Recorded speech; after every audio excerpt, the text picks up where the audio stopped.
Greetings, G4 tenors. This is Micah Corning-Myers and Iris Zhao, and we are going to be presenting our Is Western Feminism Translatable to Chinese Feminism project now.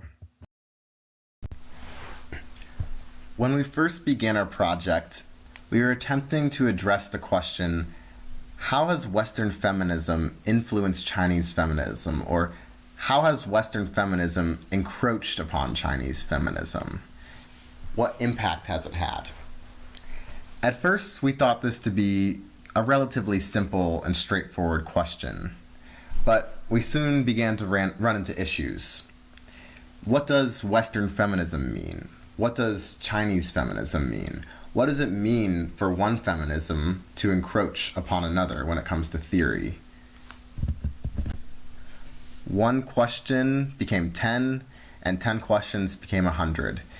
And as we were becoming more and more overwhelmed, we really didn't know what to do. But then our professor sat down with us and asked, what is this big, bad Western feminism that you're trying to prove here?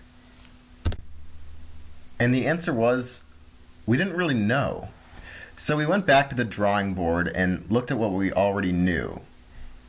And one fact we have is that feminist ideas coming from English don't always translate well when it goes into Chinese feminist theory. So we decided to reshift the focus of our project and use ourselves as a case study. Could we translate feminist ideas that we've learned in class into Chinese language and create a duplicate project? Our first question was, is feminism translatable? So at first, we wanted to do a project with both English and Chinese version of it, but when we are doing this, we actually find it's very difficult because even if we only do the translation of the title of each slide as we are doing this right now, it is actually very difficult to deliver the most accurate meaning of both languages.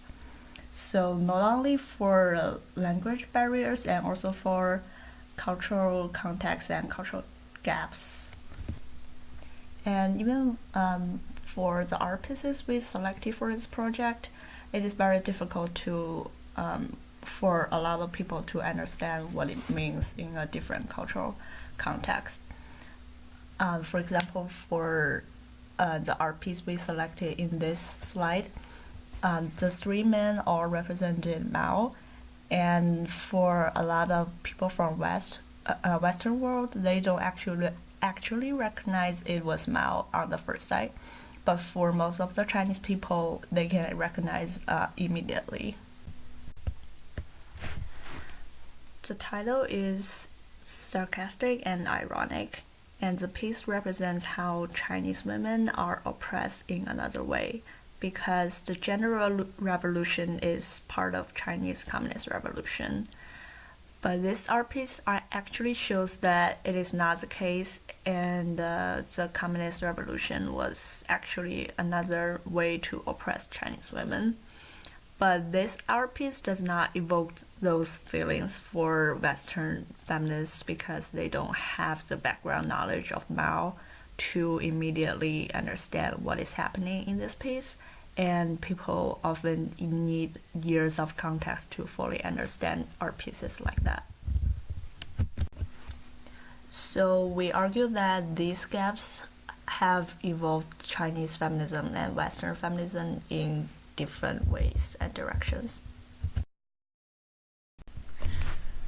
The biography that we looked at for our project is about an author named Ding Ling, and the biography doesn't just contain pieces of nonfiction about her life, but also fiction about other people's lives, but they were pretty closely mirrored to events that happened in her own life. So why she's so important, though, is that she was one of the very first women to distinguish a difference between Chinese women's issues and Western women's issues, as well as looking at the class divide and the gender divide. And during the Communist Revolution, there was supposed to be this idea that there was an elimination of gender completely. But in reality, it was Mao asking for women to adopt more masculine traits and kind of abolish femininity. I mean, people weren't really public about menstruation or giving birth or female pleasure or really anything like that. So Dingling had some revolutionary works because not just because she talked about female sexuality, but also because she was able to support the Communist Party, but also critique it from the inside. But in particular, why she's so interesting in this case study that we're using is that she wrote a lot of her works in the early 1930s, late 1920s, and a little bit in the 1940s as well. And the book that we read, the English version at least, was this kind of New Age English. It was 1990s English. And when Iris read the book, she made a note that the language and the tone and the whole feel of the stories in the Chinese version of Dingling's writings are older and way different from what we were looking at in the English versions. So this prevents a whole new problem with translation, where when we're translating any old text from one language to another, the language and ideas are going to be completely different, not just because of the linguistic barriers, but because of the age of the text and the different types and styles of language being used at that time period. And we are specifically looking into two works that was done by Dingling. And the first one was Miss Sophie's Diary, 沙菲女士的日记. And it was a novel based on her own life, and it is one of the most earlier work of Dingling. And it was super influential at the time because this work talks about sexual desires of women, and it was not actually things that are talked about at the time. And this work actually provided an early overview on early feminism impact in China. And this can also connect to the course reading, which is Mommy Water, and which also talks about women's choices of their bodies and desires in Africa. And the second work we are talking about was Thoughts on March 8, 三八节有感, and it was a work in the 40s. And this work questioned women's role in the Communist Party. And it talks about what women should play in the role of domestic labor, public labor, and what does it mean for Chinese women in Communist Party to be a mother. And this work actually was critiqued a lot in Communist Party at the time, because this work challenges what kind of Communist Party placed women at the time. She argues that women should not only be seen as housewives and mothers, but it was contrasting with what Communist Party was promoting about women at the time. While Mao was encouraging the suppression of femininity through this veiled patriarchy by saying that there should be more androgyny, quote unquote, in China, there's, for the most part in the Western world, been a big embrace of femininity. And I suppose the exception for that would maybe be second wave feminism, when people talk about the stereotype of bra burners and whatnot. But that's a myth, but that's not for this project. The point is, though, that Chinese women and Western women have different types of feminine expression. And part of that is due to the fact that Chinese femininity is recovering from this pseudo-androgynous time period, whereas there has been a more consistent embrasure of femininity in the Western world. In the 1930s, there was a pretty clear line drawn for what was masculine and what was feminine in America. But Dingling was criticized for expressing what people had thought was Western femininity in her writings. So what Dingling was criticized for being against the party, was for calling out the state and also just the general Chinese culture during the Communist Revolution, for when people expected women to be both motherly but also spend as much time as possible working for the party. So if a woman spent too much time in the house, then she'd be criticized as not being part of the party and for the party. But if she spent so much time working or got married too late or was a single older woman, then she was criticized for being against the party and against her family for not furthering the party line. And that kind of links to Fanou and her labor peace. But it shows how the struggle to express femininity is really different from how some Western femininity expression problems have been. Feminism ideas in Chinese academia is a pretty interesting topic too. And Western feminism ideas were first established in China, and the subject of women's studies was established in China after the Cultural Revolution, which was a time span between late 70s and 80s. So at the time, a small group of women scholars traveled to Western countries and bring back a lot of literatures about Western feminist theory. So they try to translate some of those works into Chinese, but they find it very difficult. One example is that the book The Second Sex was actually fully translated into Chinese in recent years. Even that's one of the first Western feminism books brought into China. One problem is that a lot of theories in Western feminism is not so easy to translate into Chinese to make people understand, and a lot of topics like sexual expression, divisions of labor, and LGBT rights were not actually a topic in Chinese academia, so that was really difficult for Chinese scholars to translate those works into Chinese and make the readers understand. In one work of Ming, she talks about how women's studies as a subject was established in China and how it was so difficult to fully translate the ideas and the languages into Chinese.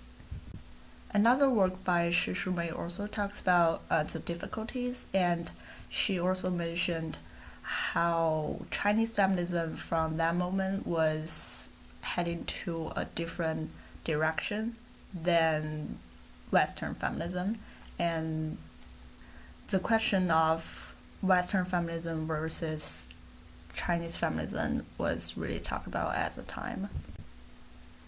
One topic in Chinese feminism academia is Western adoption versus Western rejection, because from one hand, Chinese feminism was established on the base of Western feminism, but at the same time, there are so many cultural differences and conflicts.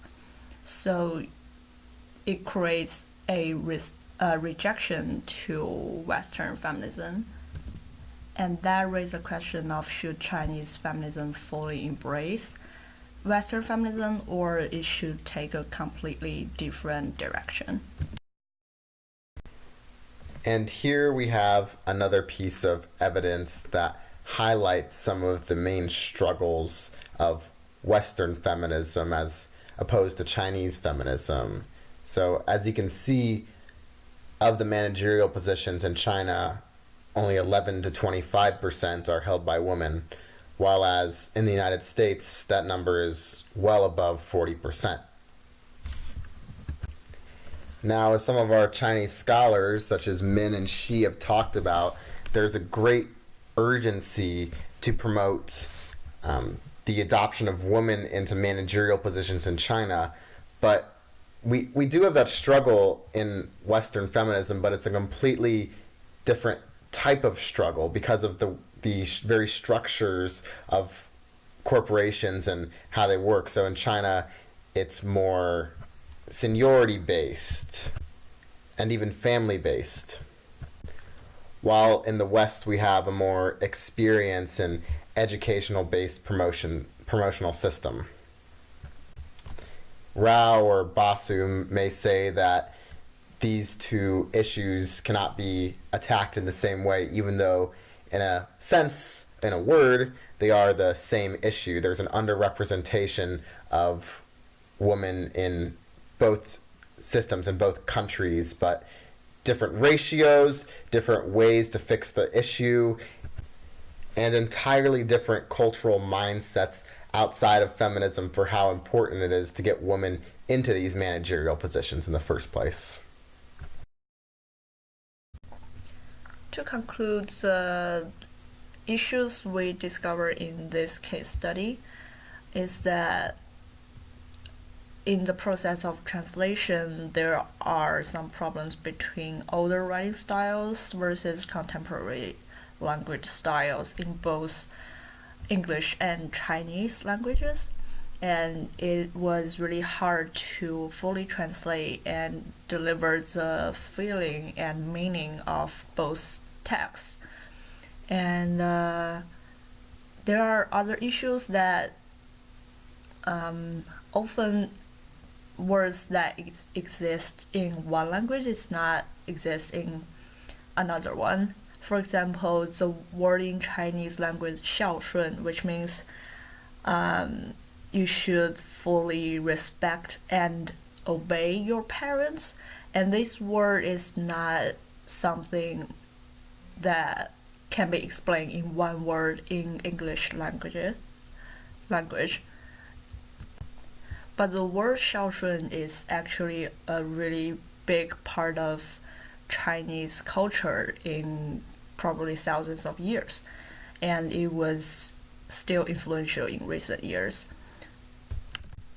And based on that, different areas of feminism discourse also developed different linguistic ideas based on feminist ideologies. And for so many times we discovered that even if the words that should mean the same thing in another language is not actually understand the same way in the original language. And another thing is that cultural context was not so understandable for everyone because there are some huge cultural gaps between Western world and Chinese world, and sometimes people from Western world cannot understand what art piece or a feminist idea in Chinese context actually means, and similarly for Chinese scholars and Chinese people, it was also very hard to fully understand what it means for people in the Western world. And because it is nearly impossible to fully translate an idea to another language, so it was really important for us to understand the existence of these differences.